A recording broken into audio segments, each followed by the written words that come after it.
Ladies and gentlemen, in this corner, the once and future champion of AI, IBM. You're watching Techstrong, gang.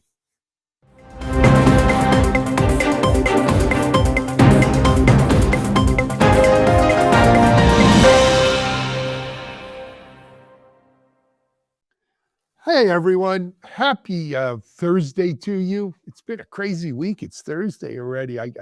It's flying by. So much news, so much going on. The chaos just keeps spinning round and round. But we've got a lot to go over today. I teased it a little bit up front. Big news from IBM in the AI space, but I don't know how much of it is, well, there's a lot of it that's AI, but there's more to it than AI, but we're going to get into that. We've got Google, what's going on with them, and some things. And then interestingly, we found some people with a conscience in the Department of Government Efficiency. I thought they purged all those people. But anyway, let's first introduce our panel who's going to discuss these matters today. I'm going to start off out west with our Silicon Valley eye in the sky, John Swartz. John, how are you? I'm doing well. It's a crazy news cycle, as you just mentioned, Alan. So we're just trying to keep our head above water. All one. I think a lot of people are in that boat, John. Yep. Not just tech. Yes. Yep. Trying to keep your head above water. Moving from there, I guess we'll go down to Austin, Texas, where preparations are underway for South by Southwest, we hear. It's our own Ann Ahola Ward. Ann, good to have you. How's everything? Always a pleasure. It's wonderful. Beautiful sunny weather here. Couldn't be happier with that. And preparations are well underway for South by Southwest. You've been exercising your liver? It's going to be a good one. It's going to be a good Sorry? one? I said, have you been exercising your liver? I need to find another one. I need to get a donor probably by the end of the week, but it'll be a good time. Good for you. Moving up to Ohio, where she's back from her recent trip to New York. She's our editor for Techstrong AI, Gestalt IT, and more coming down the pike.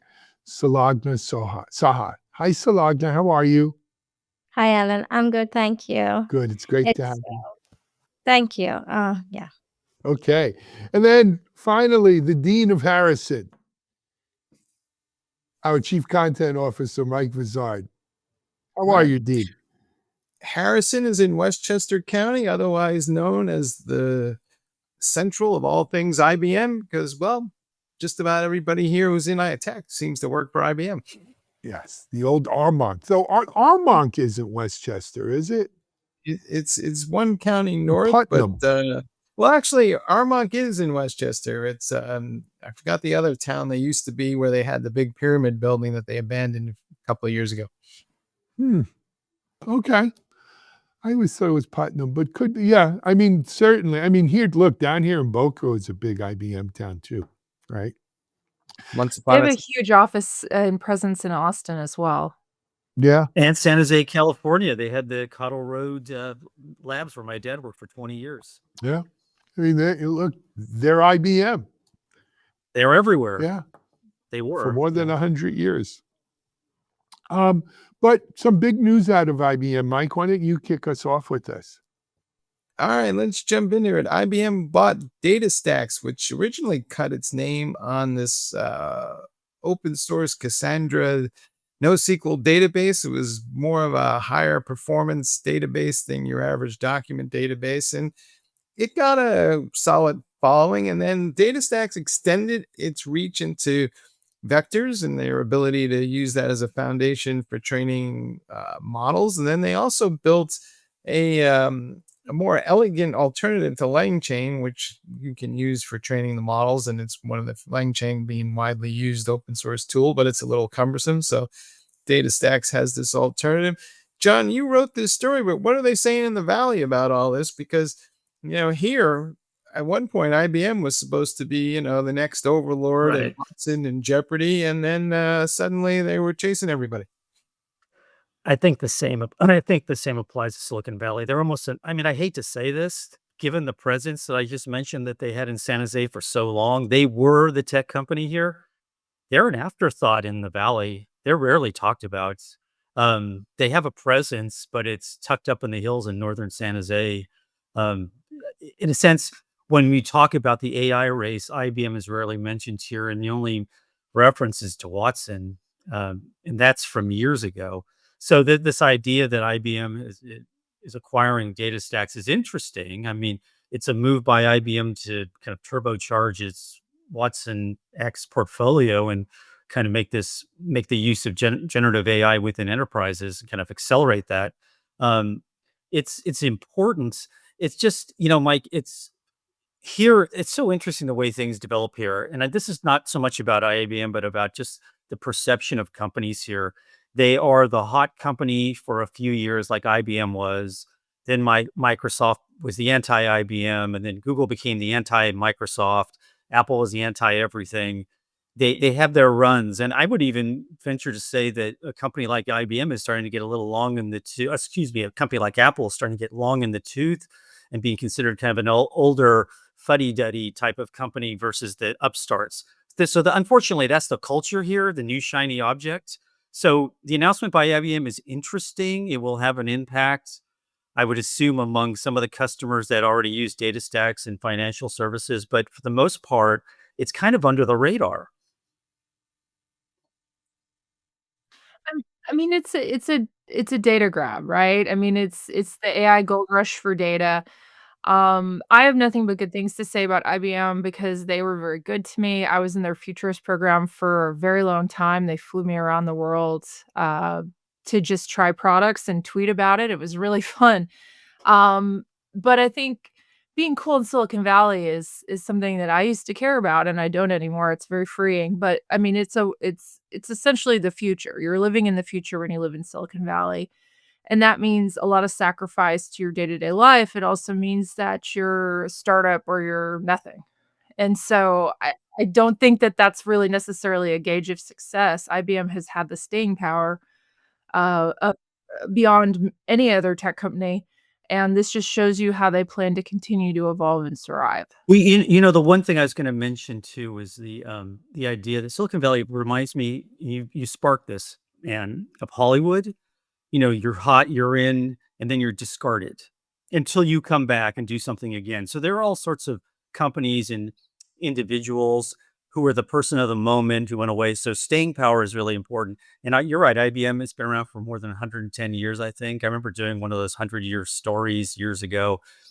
It's interesting, but and again, in the big picture, the frame of things, this is kind of a small piece. I don't mean to undersell it, but that's basically a perception here, at least. So So, I'm scared, go ahead. Mike. No, Mike, you go.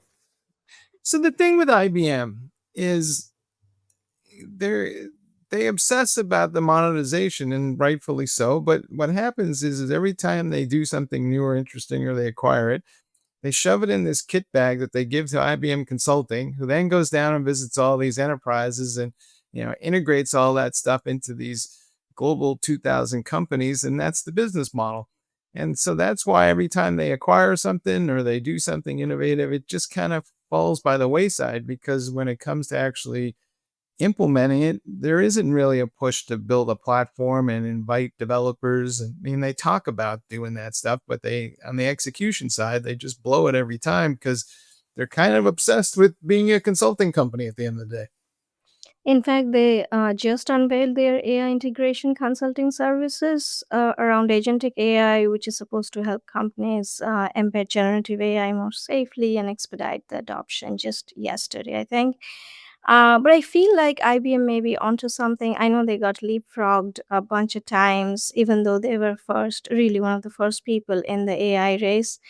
Um, so I think with their efforts around Watson X, their AI product portfolio, and the data stack acquisition, and then with the data stack acquisition announcement, they also announced an agreement with Riyadh Air, the new Saudi airline company, that they're integrating Watson X into their operations. And And with the upcoming MWC Barcelona in March, I hear that AI is going to be a big area of focus. So IBM claims that their AI journey started back in, in the 1950s when they programmed the 704 mainframe computer with to play chess and whatever. But really, and with IBM, I feel like that this company has touched literally every milestone technology in the tech space for over 100 years, like punch cards, PCs, mainframe, and I feel like they're more gearing up for the AI revolution than before. And like all big companies in that have skin in the game, the vision is to embed AI across the board, which may not necessarily be like the most distinctive strategy, but I feel like that they have done a few things lately which shows that they are sort of going to be a part of the decidedly be a part of the AI race. I mean, we saw at Hot Chips last year, they announced that they were turbocharging the next generation of Z mainframe with the Telum 2 processor and the Spry accelerators. And those chips are coming out this year, hopefully. Yeah, so it appears that they are vying for the top, not the top spot maybe, but at least be shoulder to shoulder with the big companies that are in the AI race. So let me weigh in here. It is interesting, John, public perception, and not just Silicon Valley public perception, but broader public perception. Let's compare three companies. You've got IBM, which, as you said, is about 110 years old. You have Microsoft recently celebrated its 50th birthday. Apple is about the same, isn't? 50. Yeah. 50 in April. Yep, Apple's also 50. And let me just Or throw so. another one in for grins and giggles. Google. Right? Google's probably about 2002, 2003, 2001, something like that. So let's say 25 years, half the age of the other two. Perception. Google is still perceived as an 800-pound gorilla controlling the markets it plays in and as an innovator. Apple is having an innovation problem, an innovation dilemma right now, where the market is saying, where's the innovation? We haven't really seen innovation since Steve Jobs passed away. Microsoft, say what you want, but Satya Nadella has re-energized that company, and they are perceived. They were out in front with OpenAI. That investment was probably the best $10 billion they ever put in. And they're second in cloud and all of these things. So even though they're 50 years old, they've reinvented themselves a little bit. IBM, as Sulagna says, punch cards, the birth of the PC.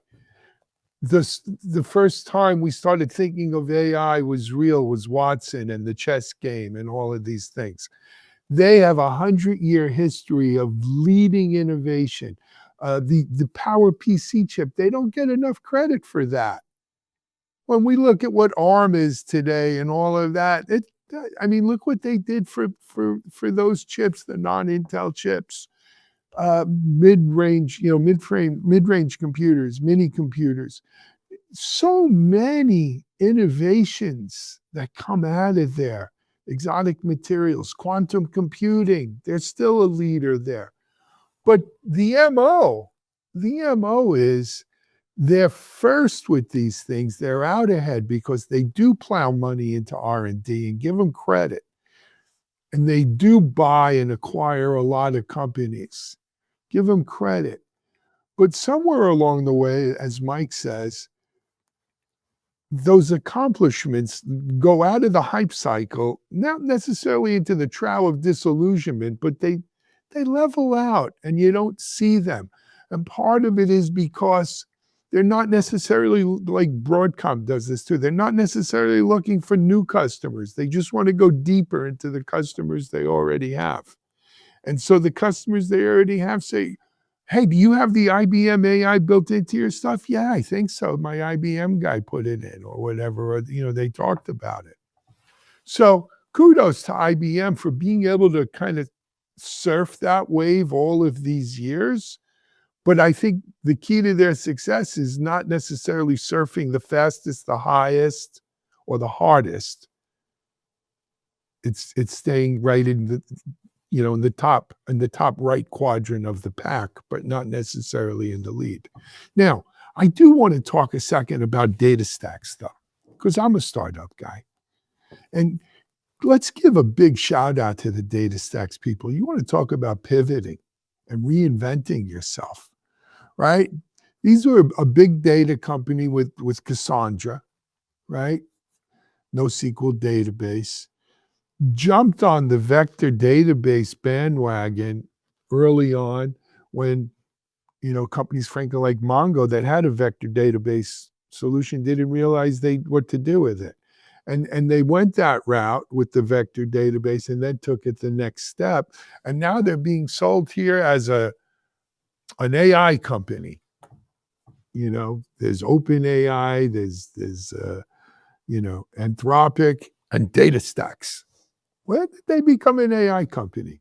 But I'm sure they got Anyone with enough data is an AI company at this point. exactly. Everybody's an AI company, like we're all AI engineers. So I didn't see what they paid for DataStax. I don't know if any of you have. Yeah, but I didn't hear, on the grapevine or anything. But I'm sure it was a pretty penny. This wasn't a fire sale. And congratulations to the DataStax team. That's what startup culture is all about. Good for you guys. Now we'll see what happens to them as part of Big So Blue. the one thing I would add to all that, and I remember having this conversation with IBM marketers, and I was like, why don't you market these platforms and these technologies? And they explained it this way. They said, fundamentally, we're marketing IBM people and expertise, and all the other things are enablers for that. And so, but they lead with all, if you're here in New York, you can't go anywhere without running into an IBM ad, but they're all the same. They're all about, somebody at IBM has some expertise that you need. But I wonder how much Kyndryl's changed that. I was going to mention. Can I mention something that happened with Jeannie Remedi? Just to give you an insight behind the curtains. When this company IBM was doing interesting things, as Mike said, they're almost treated like a consulting company out here. And again, maybe it's because they're an East Coast based company that seems to have some sort of humility, which is lacking out here. But the one thing that was interesting was that Ginny Remedi would always submit to USA Today when I worked there as a tech editor. She would submit these columns to explain what they were doing because their marketing was kind of ho hum. And they would try to work out a sweetheart deal with our editor in chief to run some of her commentary. And I would sometimes say, this is, bullshit. This is propaganda. We read it more often than not, but that gives you an idea that even they acknowledged that they weren't getting the message through. So Kyndryl, come back to that for a minute because it is significant, right? So when they spun out Kyndryl, they really put all their tech support, managed services stuff in there, but they kept IBM Consulting with the main company, which allegedly is a quote unquote software company these days because it has higher valuations. But, point of fact is the route to market is still through those consultants. Fair enough. And another reason I feel like why IBM does not come up as one of the most frequently named names, at least in the AI conversation, is because they put 8 years behind Watson, but got eclipsed by ChatGPT. And also a bigger reason is that their share prices did not move much. At least their AI revenue was not through the roof or anything. So that didn't No, get, they never figured out how to monetize Watson. I remember being at IBM Think 10 years ago, and they were showing me dating apps built on Watson that would find you better dates and stuff like that. But they didn't. They were out there and they kind of missed that one. But Hey, one last thing on that. You know who else we talk about a lot less these days? who? Red Hat. Red Hat who? Red Hat who? They've been Borg. Mhm. We will be assimilated. They've been assimilated. They're now red hats who wear red ties with blue suits. Isn't that the uniform? Anyway, hey, let's take a break. We're going to come back, and you know what? Google's done us wrong. I'm speaking on behalf of all publishers now. You're watching Techstrong, gang. Discover Techstrong Group, the epicenter of tech innovation. We're your go-to for reaching IT leaders and practitioners worldwide. Our secret? Impactful content that sparks awareness, engagement, and top-quality leads. With us, you'll access editorial websites, streaming videos, virtual events, custom content, analyst research, and more. Join our satisfied clients. Let's revolutionize your tech journey. Contact us today and tell your story to the world in the most powerful way with Techstrong Group.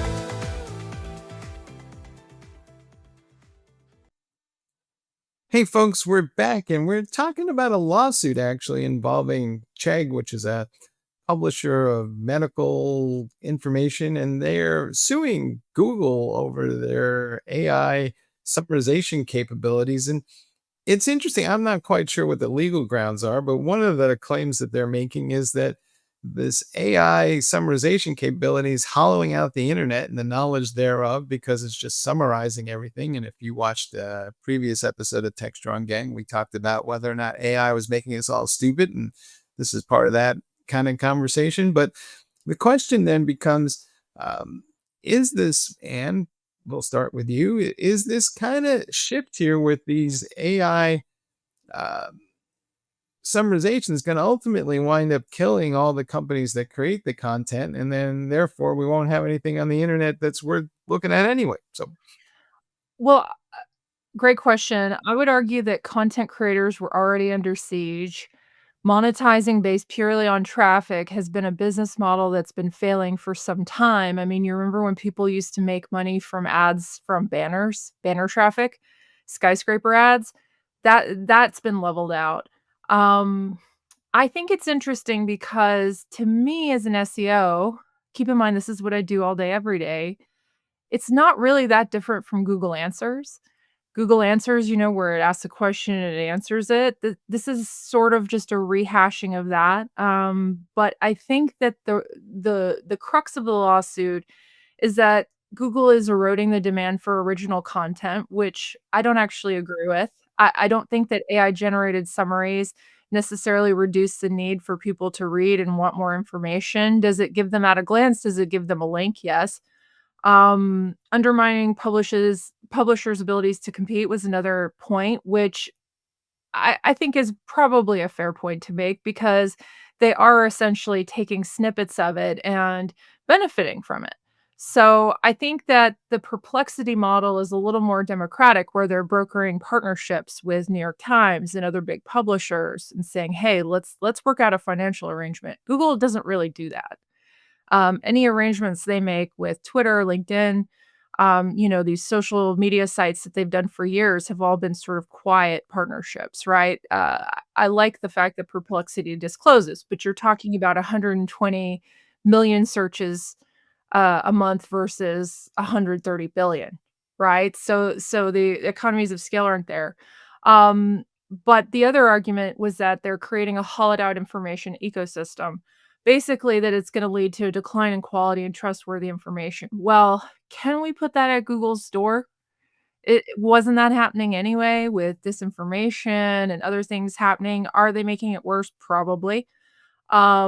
I think that a lot of publishers are bent out of shape because of the drop in traffic. But that could happen with an algorithm change. That could happen with a lot of other things. It just so happens that AI has become a boogeyman for these sites because their business models are failing. Are they justified? Probably. I do think that we need to value free and fair press. We need to value information and the ability to find good information. Do we want Google doing this for us? No, but again, it's not that new. It feels new, but it's not, because of the Google Answers. That's been around for a long time, and this is just a sort of more prominent way of doing that. It's a little more at a glance. You don't have to toggle it. Um, But I AI don't think searches, anybody knew where Google Answers was, so that's yeah, Google Answers are where you see it, it's a question and then you click. Yeah, so 30 to 50% of searches at this point in time, and it varies based on the study you read, 30 to 50% have AI overviews. So this isn't even rolled out to all searches. So we have to think about what is the impact gonna be once that full rollout happens. And they're adding countries every month. So what is that gonna do globally to information? I don't know, but it's something that's being very closely watched and studied, and I don't think this is the last lawsuit we're gonna see. I think we're gonna see even more of these because it's essentially taking and co-opting information that is not theirs and presenting it as theirs is essentially, I think, really, really not untrue. I think that they were fair in stating that. So let's cut the crap. This isn't about AI per se. This is about the M word, monopoly. Google has a stranglehold on people searching for information on the internet. And for the 25 plus years that they've been doing it, they did it in conjunction with most content publishers in the world, including Techstrong, because in exchange for their being able to spider our sites and we want all of our information and we're going to put it in as Google friendly a format as we can and publish sitemaps and all of these things so that Google can get all of that. The quid pro quo there was then when people search certain terms that are germane to us, our sites would rank or would show up, hopefully in the top 3, if not the first page, and people would come to these sites to consume that content and get that information. They didn't get the information per se at Google. They found out where to get the information from Google. And so companies, publishers like a Techstrong and similar were getting 75, 80, 85% of their traffic from what we called organic search, Google search, because they represent 98% of the 99% of the market.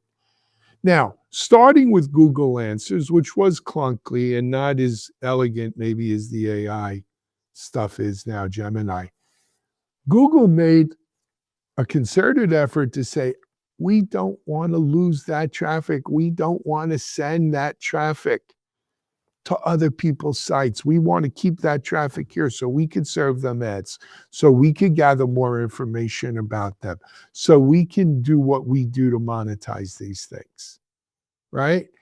And this didn't start with AI, and you're right. We've seen a steady erosion of traffic from organic search for a couple of years now.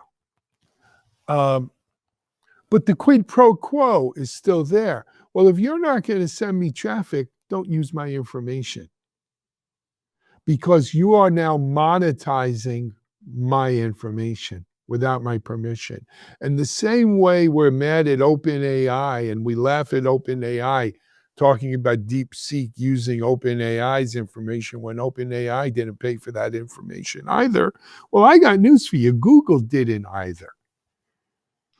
I would say Gen Z, millennials, they're less interested in using Google search. You're right. TikTok and the under 30, Instagram. Yep. yeah, the under 30 crowd is more statistically likely to search TikTok for local search than Google, and that's because that experience is better. So the empire is crumbling a little bit, and this may be a move to counteract that. But they're still the giant. I mean, they're still the one. This book I wrote about SEO for O'Reilly is still, I mean, I say in the beginning, I hope it's not always about Google. And that was 2017. And yet here we are still talking about Google. So every action has an opposite reaction, and everybody who creates content is going to start putting up registration walls and putting up stuff to prevent you from getting to that content without actually going through them to get to it. And that's just going to be the natural order of things, because to Alan's point, the quid pro quo is gone. So no quid, the pro is going to go somewhere else. If you're making money from your content, it is generally going to be from something other than just directly people viewing said content. It's going to be you talking about it on Instagram. It's going to be you using affiliate links as an influencer. If you're a rogue person like me, I have a business, right? I have an agency that I sell my services, right? So I'm not monetizing directly from content I put out there. I So don't know that if that model. makes you rogue, Ann. That's a harsh word. Well, I've worked for myself for 15 years, so I guess that's pretty rogue. But the point is that making money from just putting out good content as an individual, as a small outfit, there's some concession you have to give. You have to do conferences. You have to, just making it on its own is not something that has been viable for a minute. And we can blame Google for that, I think, to a large extent. But I don't know. Can we put all of this at their door? I don't know. Yeah, It I just mean, seemed all inevitable. Go ahead, Sulagna. yeah, I was saying that it's really not new because every time Google changes its algorithm, sites get pushed to the back pages, some even get de-indexed, and then there's this obvious drop in engagement and traffic. But what I think is really hurting some of these publishing companies is the fact that with the AI overview, so the key purpose of AI overview is to provide quick answers and save users browsing time. And so that way users would just simply read, like browse through whatever the AI summaries are, and probably would not go to the page that actually has the original information. But to make matters worse, these answers are unverified and often inaccurate. We all remember the glue on pizza and Rockaday keeps a doctor away answers from last year. And yes, Google has done a series of changes, and to be fair, Google AI alone is not jank. ChatGPT wasn't that great either early on. But the key issue here is that Google or OpenAI or whatever company is doing AI search, they are harnessing publishers' original content, which they put money and years into to create, and to generate these summaries that are not even reliable. So that going forward is definitely going to be a problem, and that's probably what their point is. The publishers who NYT sued Google in 2023, and there has been a slew of litigations lately based on in and around this area. I absolutely, you're correct. And I think if I could make a prediction here, I think, the reason I always bring up Perplexity is that it is time-based, it is reputation-based, it's LLM plus index. The future of search is not going to be index as Google has so heavily relied upon. And so this is a sort of clunky way that they're trying to essentially enter LLM into index and to mix them. And the mix isn't necessarily good, but I think the future of search is absolutely going to be coming from AI agents. I think we're going to see more and more search. I'm seeing GPT. I'm seeing Bing show up in the top 10 and sites that I'm optimizing. That's never happened, and that's exciting to me. So there's hope. No, there isn't. Perplexity is just giving me a citation. It doesn't drive any traffic to me. It's a very nice little salute as they drive by and steal my content. So they're no better than anybody else just because they waved at me and said thank you. They do chain of thought, though. They do show you how they get to the conclusion, which is helpful. We talked about legacy. Going back to IBM, we talked about legacy, and the legacy of Google was always to not be like IBM and to do no evil. And as Alan mentioned earlier, the M word, monopoly. I mean, this is not surprising what happened with the algorithm changes at the expense of content creators. I mean, there's a duopoly between Google and Meta in terms of advertising, which has all but killed the fourth estate. So, this is part of their legacy that needs to be put out there. I'll tell you what I am looking forward to that I will no longer have to care about. It's called SEO. A lot of time and effort spent on optimizing sites for Google traffic that I'm probably not going to spend nearly as much time being worried about. If you're only thinking about Google, you've already lost. Search is everywhere. Search is in everything we do on every platform we use. Spoken like a true SEO rogue warrior. Rogue Warrior SEO 1. Battlefield. Ex- SEO Battlefield. Thank you, Ann. All right, let's take a break. We're going to come back and handle our third block today. Some surprising resignations over at DOGE. Is it DOGE or DOG? DOG. Who the hell knows? You're watching Techstrong, gang. SecurityBoulevard.com is the leading resource for news, analysis, and education on challenges facing the cybersecurity industry. SecurityBoulevard.com covers all aspects of cybersecurity, including data security, DevSecOps, cloud security, application security, network security, security threats, and more. SecurityBoulevard.com has the largest selection of security content, featuring breaking news, blog posts, podcasts, and more. Visit www.securityboulevard.com to learn more. SecurityBoulevard.com, home of Security Bloggers Network. Hey folks, we're back, and as Alan alluded to, there are some conscientious objectors have emerged at DOGE, which I'm kind of surprised about. I thought that they'd all been weeded out, but a couple of federal employees with technical expertise basically put out a joint letter saying that they would no longer, quote unquote, participate in the dismantling of democracy and its services. Alan, I know we've talked about this subject in the past, but is this going to be a larger trend? Will other government agent employees kind of stand up and say, you know what, we're not doing this either, and maybe we're on the verge of something that feels like a general strike? I don't know. Viva la France. So, first of all, I thought they checked that you can only have a black heart if you worked at DOGE. You couldn't have a conscience. I guess not. They must have inherited some legacy, folks. They did. They did. These people were already there as USDS employees. And they had come from Amazon and Google. So I just wanted, can I just put that out there, because these people were actually trying to do their job, and they basically felt like they were forced out. Yeah, I mean, look, we see what's going on here, guys, right? You don't use a blunt instrument where you need a scalpel. And so when you do things like that, the results are what the results are going to be here. And I do think it's only a matter of time. I was reading an article today, the governorship in Virginia is up for election this year in November, right? A lot of federal folks down in Virginia losing their jobs and feeling this pain. Not that the governor of Virginia has done such a great job. What's his name? Len Youngkin or whatever. I think we are going to start seeing the manifestations of this chaos, of this dismantling of America, right? We're going to start seeing when people start voting. Yeah.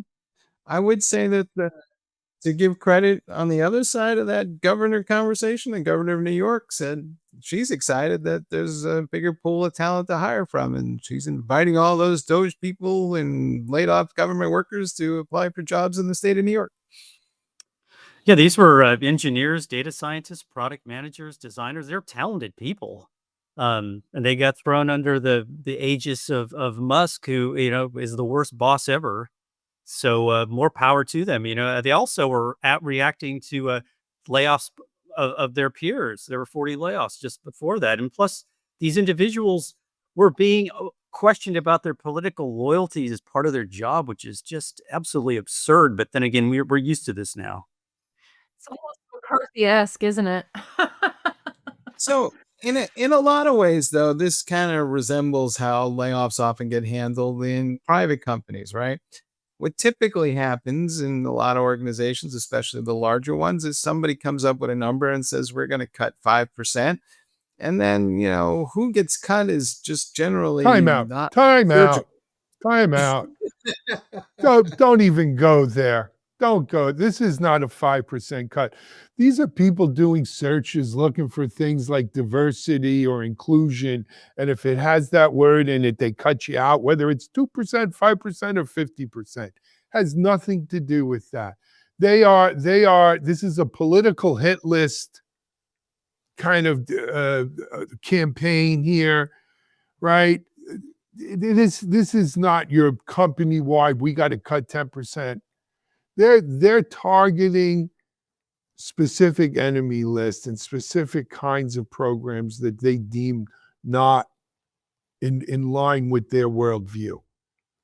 Let's not give them the dignity of comparing it to something like that. This is a hack with a machete, right? Yep. So this is a political cut that No happens to add doubt up to the about number it. they're claiming is their number, right? Right. Take the US aid thing. You think there was a percentage they wanted to cut out of that? No, they think that we're done giving food to people and they cover it by telling us it was all based on condoms for Palestine or whatever. Come on, it's nonsense. It's nonsense. This is a political hatchet job. And when the people Musk, wake I up, mean, go ahead. I'm sorry, he's John. using this.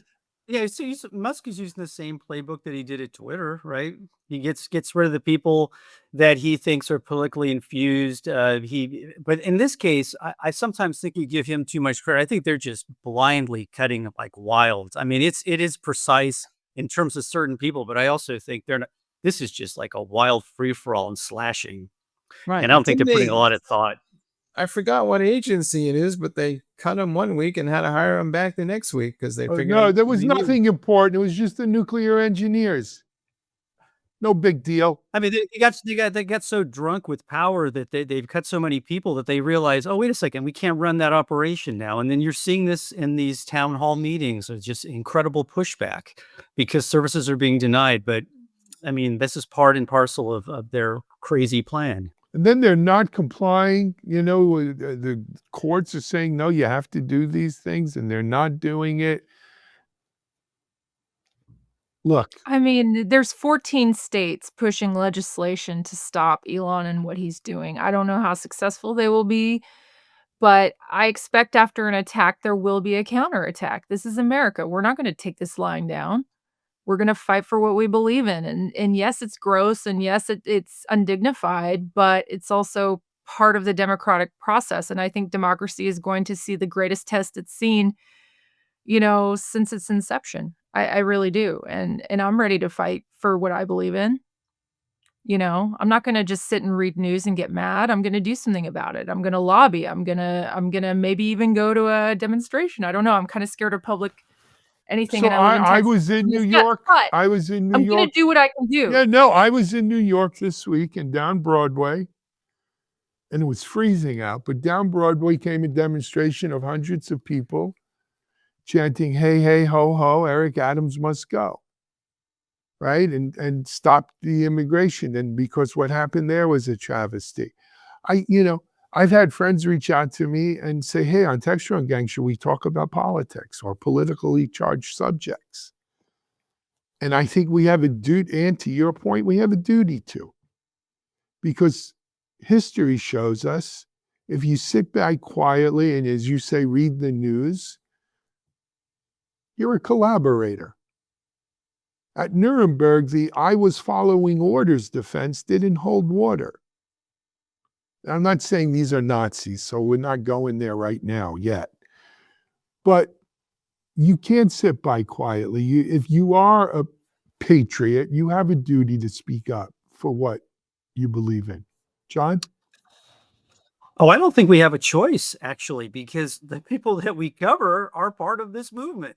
They are part and parcel of aiding and abetting what's going on, and they are enriching themselves. And in the process, we don't have a choice. We have to write about this Tech has its accurately. Yeah, tech has its mitts all over this. Big tech does. Oh my God! Yes, it's, the oligarchs are they're leading this anti-revolution. They're just engorging themselves. Right. So part of the issue, though, and there was a good report on this on CBS News 2 days ago, and they went and they interviewed a bunch of folks in various small towns, and they were all convinced that the government was inefficient, it was wasteful, and they didn't have a lot of sympathy for these people being cut. So it wasn't something that they were riled up about. And I have to wonder if part of that is maybe the government agencies just need to do a better job of explaining what they do to people so they understand and they evaluate. Because No, right now, you know what, Mike?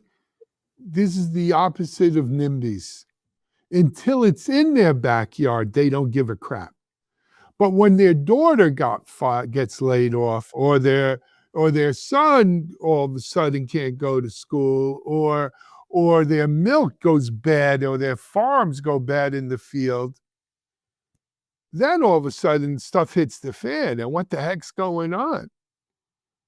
Right? That's the nature of the beast. Until it hits home, it's always good to point to the next guy. Oh, yeah, those people are inefficient. Is government inefficient? Yeah.